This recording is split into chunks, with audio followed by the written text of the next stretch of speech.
نحمدہ و نصلی علی رسولہ الکریم، اما بعد فاعوذ باللہ من الشیطان الرجیم، بسم اللہ الرحمن الرحیم۔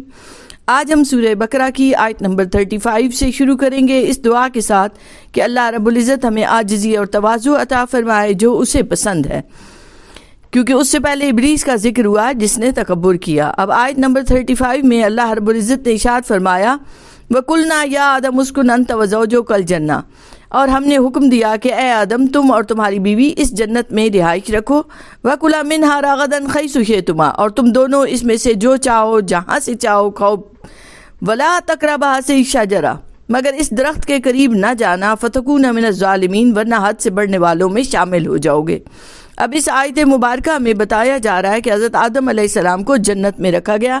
یہ جنت میں ان کو رکھنا ان کی آزمائش اور ان کا امتحان تھا، تاکہ جس اعلیٰ منصب کے لیے انہیں تیار کیا جا رہا ہے اس منصب کے وہ اہل ہو جائیں، اور انہیں کھانے سے منع کیا گیا ایک درخت کا پھل۔ اب بعض میں آتا ہے کہ یہ گندم تھی اور بعض روایات میں انگور کا پھل کہا گیا ہے، باقی فرمایا گیا کہ جہاں سے چاہو کھاؤ۔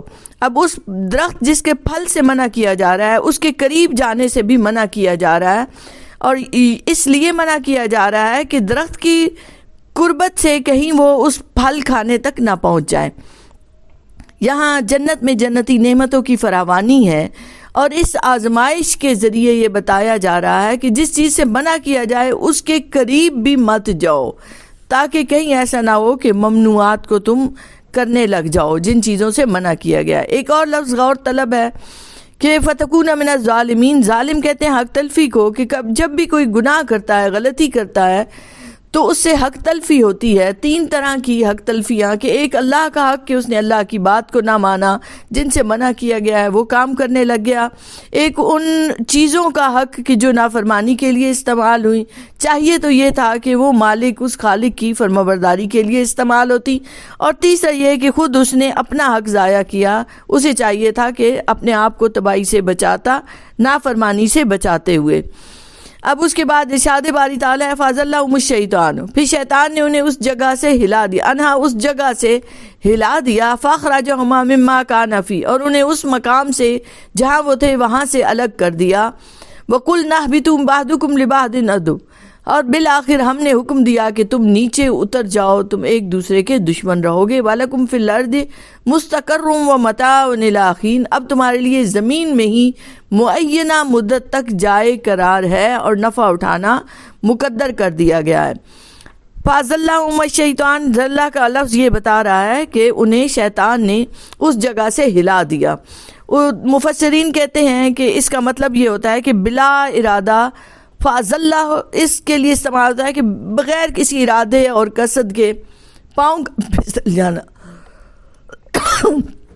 کہ شیطان نے انہیں اس جگہ سے ہلا دیا، یعنی حضرت آدم علیہ السلام کا ارادہ نہیں تھا، مگر شیطان نے، روایات سے پتہ چلتا ہے کہ انہیں مجبور کیا، ان کے سامنے اللہ کی قسم کھائی کہ میں تمہارا خیر خواہ ہوں، اور حضرت آدم علیہ السلام کا خیال یہ تھا کہ اللہ کی جھوٹی قسم کون کھا سکتا ہے، یعنی ان سے اجتہاد میں غلطی ہوئی حضرت آدم علیہ السلام سے۔ انہوں نے جو فیصلہ کیا اس درخت کا پھل کھانے کا، تو یہ ان کی اجتہادی غلطی تھی جو معصیت اور گناہ نہیں ہوتی۔ ویسے بھی انبیاء گناہوں سے پاک ہوتے ہیں، ان کے لیے کبھی بھی لفظ یہ استعمال نہیں کرنا چاہیے ظالم کا، کیونکہ یہ گستاخی ہو جاتی ہے۔ تو حضرت آدم علیہ السلام جب نیچے آئے، زمین پر آئے، تو حضرت آدم علیہ السلام کو ہند میں اور حضرت حوا علیہ السلام کو جدہ میں اتارا گیا۔ تو وہ اتنے زیادہ ندامت میں تھے کہ 300 برس تک انہوں نے حیا سے سر نہیں اٹھایا۔ حضرت آدم علیہ السلام نے، وہ اس قدر روئے کہ ان کے آنسو تمام زمین والوں کے آنسوؤں سے بڑھ گئے۔ روایت سے پتہ چلتا ہے کہ انبیاء میں حضرت داؤد علیہ السلام، حضرت یحییٰ علیہ السلام بہت کثیر البکا تھے، یعنی بہت روتے تھے اللہ کی بارگاہ کا، آخرت کا خیال کر کے، ذکر کر کے، تو ان کے آنسو رکتے نہیں تھے۔ مگر روایت کرنے والے لکھتے ہیں کہ حضرت آدم علیہ السلام کے آنسو ان سب سے زیادہ، سارے زمین والوں کے آنسوؤں سے زیادہ، وہ اتنے زیادہ ندامت میں شرمندہ تھے، اتنا زیادہ رو رہے تھے۔ اور اللہ نے فرمایا کہ تمہارے لیے زمین میں مستقر اور متاع، دو لفظ استعمال ہوئے ہیں۔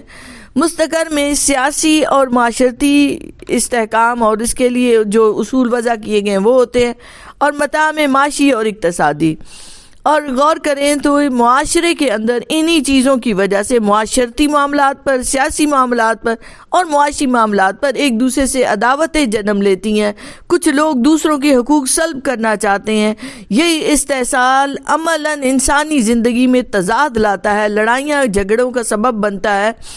اور اس تضاد کا حل کیا ہے کہ صرف اس اللہ کی ہدایات جو اس نے عطا کی ہیں ان کا حکم مانا جائے، ان پر چلا جائے، اور پھر اس طرح سے وہ تصادات کو ختم کیا جا سکتا ہے۔ ورنہ انسانوں کے بنائے ہوئے جتنے بھی قوانین، فلسفے، نظریات، وہ کبھی بھی انسانوں کے درمیان تصادم کو ختم نہیں کریں گے بلکہ اور بڑھانے کا سبب بنیں گے۔ تو جب تک اللہ کی بتائی ہوئی ہدایات پر نہ چلا جائے، انسانوں کے اندر سے یہ لڑائیاں جھگڑے ختم نہیں ہو سکتے۔ پھر یہاں یہ بھی پتہ چلتا ہے کہ اللہ نافرمانوں کو ڈھیل دیتا ہے، مگر اپنے فرما برداروں کو، پیاروں کو، ان سے ہلکی سی بھی غلطی ہو جائے، خطا ہو جائے تو اس پر فوراً گرفت کرتا ہے۔ یہ بھی اللہ رب العزت کی رحمت ہے۔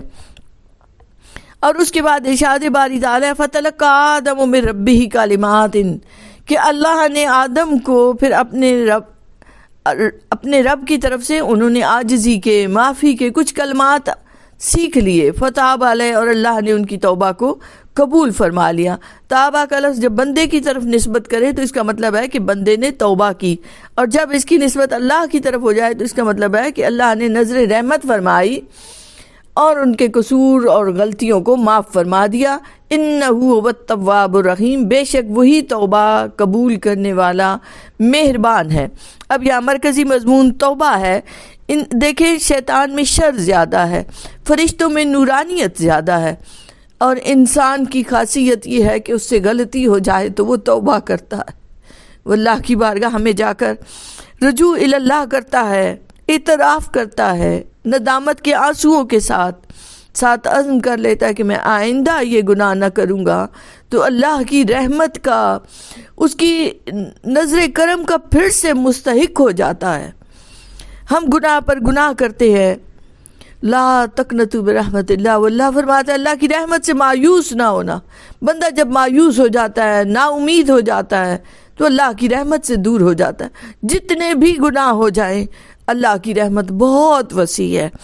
تو توبہ کے یہ 3 جز ہیں کہ اعتراف کر لو اپنی غلطی کا، ندامت آ جائے اندر، پھر اس کے بعد کبھی اس کے قریب جانے کا بھی خیال نہ رہے، ترک کرنے کا اتنا مضبوط عزم ہو۔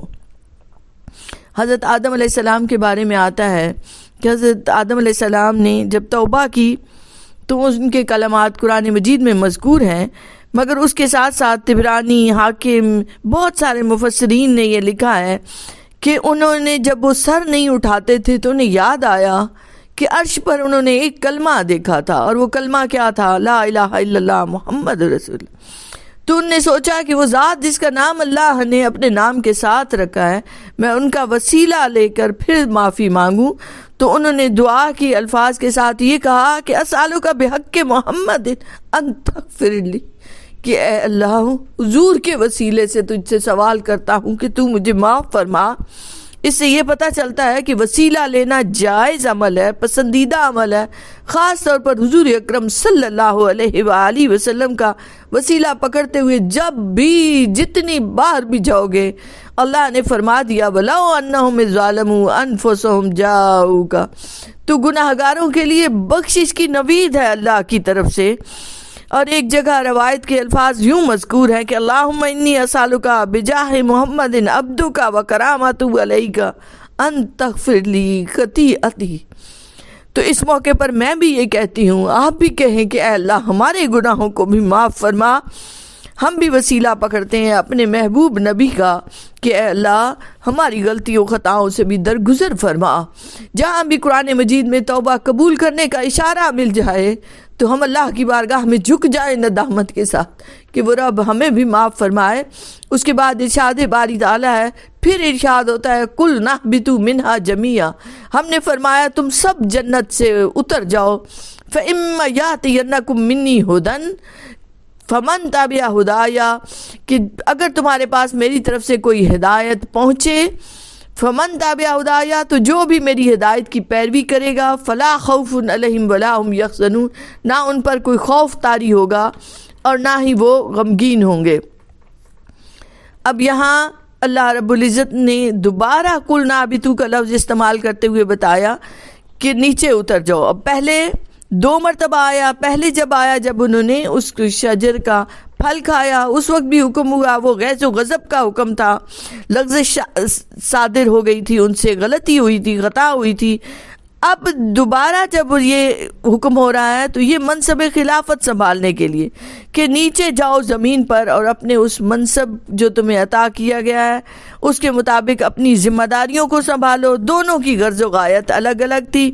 جب حضرت جبریل امین نیچے آئے زمین پر حضرت آدم علیہ السلام کے پاس تو انہوں نے ان کی خلافت کا اعلان کیا تمام جانوروں پر، تمام جو مساکن تھے، رجال الغیب تھے، انہیں ان کی فرما برداری کا حکم دیا اور سب نے قبول اطاعت کا اظہار کیا۔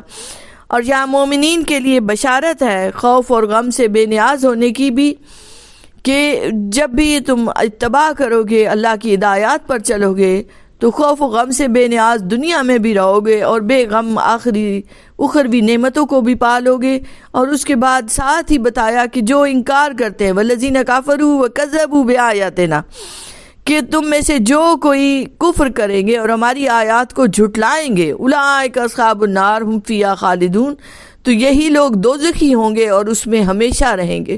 اب یہاں یہ بھی اب والذین کفروا کا یہ مطلب ہے کہ کفر والوں کو مخاطب کیا جا رہا ہے۔ یہاں ایک خوشخبری بھی ہے مومنین کے لیے کہ مومن ہمیشہ دوزخ میں نہیں رہیں گے، اگر سزا کے طور پر گئے بھی تو بالآخر انہیں جنت میں داخل کیا جائے گا۔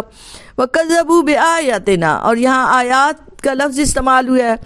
آیات کا لفظ 3 طرح سے استعمال ہوتا ہے، ایک علامت اور نشانی کے لیے، ایک مظاہر قدرت کے لیے، معجزات انبیاء کے لیے، اور پھر کتاب اللہ کی آیات یعنی ان کے جملوں اور الفاظ کے لیے بھی استعمال ہوتا ہے۔ تو اللہ نے فرمایا وَكَذَّبُوا بِآيَاتِنَا، کہ جس نے ان سب کو دیکھتے ہوئے انبیاء آئے زمین پر، انہوں نے اللہ کی طرف بلایا، مظاہر قدرت کو دیکھتے ہو، اس کے باوجود اللہ کا انکار کرتے ہو، تو پھر اولئک اصحاب النار، یہی لوگ دوزخ میں جائیں گے۔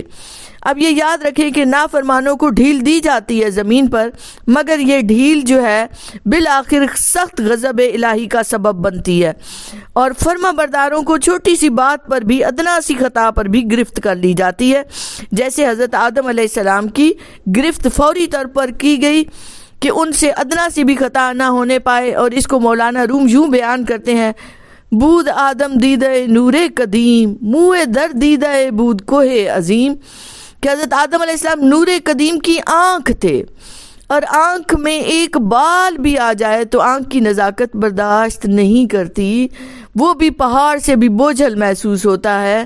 تو حضرت آدم علیہ السلام کی ذرا سی غلطی بھی وہاں قبول نہیں تھی، مگر اللہ رب العزت نے یہ بتا دیا۔ قرآن مجید کی دیگر آیات سے پتہ چلتا ہے کہ آدم علیہ السلام سے یہ حرکت بھول سے ہوئی تھی، ان کا عزم اور ارادہ نہیں تھا۔ تو جب عزم اور ارادہ نہیں ہوتا نافرمانی کا تو بات خطا شمار ہوتی ہے، گناہ شمار نہیں ہوتی۔ گناہ اس وقت بنتا ہے جب کسی بھی کام میں حکم کی نافرمانی کا عزم اور قصد پایا جائے، ارادہ پایا جائے۔ بے ارادہ بھول چوک ہو جائے جو بظاہر حکم کے خلاف بھی ہے، اسے گناہ نہیں خطا کہتے ہیں۔ اور قرآن مجید کے الفاظ میں ان نزاکتوں کو ملحوظ رکھا گیا ہے۔ اللہ رب العزت ہمیں عمل کرنے کی توفیق عطا فرمائے، ہر توبہ کرتے رہیں کہ توبہ ہی وہ سیڑھی ہے جس کے ذریعے اللہ کی قربت کی طرف سفر کیا جاتا ہے۔ بہت شکریہ، وما علینا الا البلاغ المبین۔